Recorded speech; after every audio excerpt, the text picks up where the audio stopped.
Bonjour, je ne sais pas si vous l'avez remarqué, mais souvent les lectures de la messe du dimanche rejoignent l'actualité.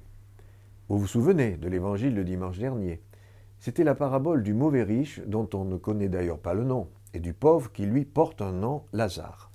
Un riche qui fait la fête, vit dans l'opulence, et un pauvre, Lazare, dont seul un chien vient apaiser les souffrances en léchant ses plaies.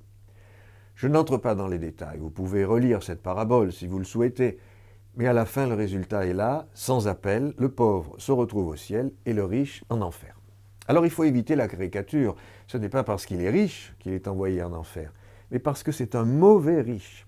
Et s'il est qualifié de mauvais riche par le Christ dans cette parabole, c'est donc qu'il y a de bons riches. C'est un mauvais riche notamment parce qu'il n'a pas vu. Aveuglé par ses richesses, il n'a pas vu le pauvre Lazare. Et parce qu'il n'a pas vu, il n'a pas aimé. Alors quel rapport avec l'actualité ?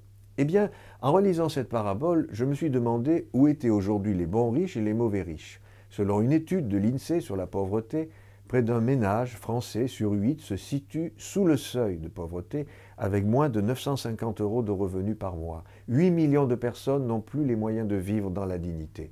Et si les bons riches étaient tout simplement ceux qui restent attentifs à cette situation, attentifs à la misère, qui s'engagent dans de nombreuses œuvres et actions, qui voient ceux qui souffrent autour d'eux et se soucient de leur venir en aide. Vous en connaissez comme moi. De plus, chacun de nous est concerné. On est soi-même riche ou pauvre selon à qui on se compare. Mais savez-vous quel est le meilleur des critères pour reconnaître de nos jours le bon riche et le mauvais riche? Vous avez trouvé? Le bon riche, c'est celui qui ne quitte pas la France pour ne plus payer d'impôts. Eh bien oui, celui qui participe ainsi à la vie collective de son pays. Quant au mauvais riche, où est-il? Il est parti vers d'autres paradis fiscaux, ceux-là, où il ne paie plus d'impôts. Et ne vous trompez pas, sa fuite n'est pas définitive. Il revient, par exemple, profiter de la qualité des soins en France lorsqu'il y a des problèmes de santé.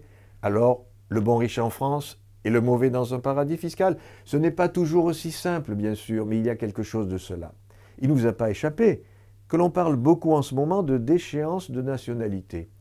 Et si les mauvais riches étaient eux aussi déchus de leur nationalité, ne serait-ce pas dans la logique de cette parabole, avec ce mauvais riche réduit à l'anonymat et le pauvre nommé par son prénom, avec ce mauvais riche déchu et ce pauvre Lazare réhabilité?